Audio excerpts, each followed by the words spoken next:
നിങ്ങളുടെ ഇഷ്ട പരമ്പരകൾ എക്സ്ക്ലൂസീവായി സൺ നെക്സ്റ്റ് ആപ്പിലൂടെ തികച്ചും ഫ്രീ ആയി ഇപ്പോഴേ ആപ്പ് ഡൗൺലോഡ് ചെയ്യൂ. എന്താ വിളിച്ചേ? നിങ്ങളൊക്കെ എന്ത് പണിയാ ചെയ്തോട്ടെ ചെയ്തേ? എന്താ? ഞങ്ങളുടെ അമ്മ ഭാവനയുടെ വേലക്കാരിയാണോ എന്ന് നിന്നോടാരാ പറഞ്ഞേ? എന്നോട് ആരോ പറയട്ടെ. ഞാൻ ചോദിച്ചതിനുള്ള മറുപടി ചെയ്തോട്ടം പറ. എന്നാ നീ കേട്ട സത്യമല്ല. എടി, വല്യമ്മ ഭാവനയോടൊപ്പം കുറച്ചു ദിവസം നിൽക്കാൻ വേണ്ടിയാ പോയത്. സേതോട്ടാ, വെറുതെ കള്ളം പറയരുത്. വ്യക്തമായിട്ട് അറിഞ്ഞിട്ട് തന്നെ ഞാനിപ്പോ വിളിക്കുന്നെ. എടി, ഞങ്ങൾക്കറിയാത്ത കാര്യം നീ അറിഞ്ഞിട്ടുണ്ടെങ്കിൽ പിന്നെ എനിക്കൊന്നും പറയാനില്ല. നീ നിന്റെ അമ്മയോട് തന്നെ പോയി ചോദിക്കും. എന്തിനാ ചേട്ടാ ഭാവന എന്റെ അമ്മയോട് ഇങ്ങനെ ചെയ്തേ?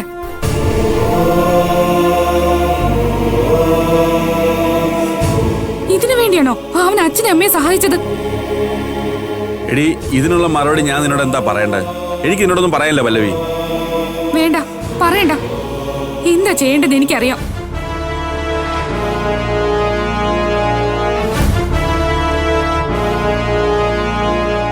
എന്താടാ പല്ലവി എന്താ പറഞ്ഞേ?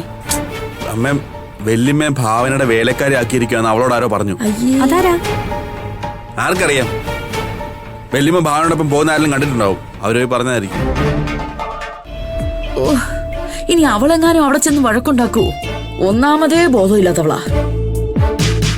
അവളെന്താ പറയുന്നെന്നുള്ളത് അവക്ക് തന്നെ അറിഞ്ഞൂടാ. എന്തായാലും അവിടെ പോകും തോന്നില്ല അമ്മേ. അല്ലെങ്കിൽ തന്നെ ഇപ്പോഴാണോ അവരമ്മയെ അന്വേഷിക്കുന്നത്? അന്ന് മാമനെയും മാമയും ഭാവന ഇവിടെ കൂട്ടിക്കൊണ്ട് വന്നതിന് ശേഷം ഇവരൊന്ന് തിരിഞ്ഞു പോലും നോക്കിയിട്ടില്ല. നീ ഒന്ന് ഭാവനയെ വിളിച്ച് കാര്യം പറ. അവളിനി അങ്ങോട്ട് ചെന്നാലും.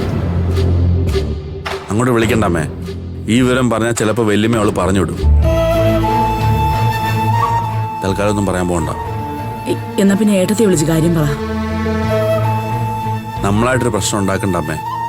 വല്യമ്മയോട് പറഞ്ഞാൽ ചിലപ്പോ വല്യമ്മ പല്ലവിയെ കണ്ടുപിടിച്ച് കിട്ടുന്നിടത്ത് വെച്ച് തല്ലും. അവളോട് അത്രയ്ക്ക് ദേഷ്യമുണ്ട് വല്യമ്മയ്ക്ക്. എന്തിനാ നമ്മളായിട്ടൊരു പ്രശ്നം ഉണ്ടാക്കുന്നത്? ശരി അമ്മേ, ഇതാരും അവരോട് പറഞ്ഞത് കേട്ടിട്ട് വിളിച്ചതാവും. ഒരു വിധത്തിലും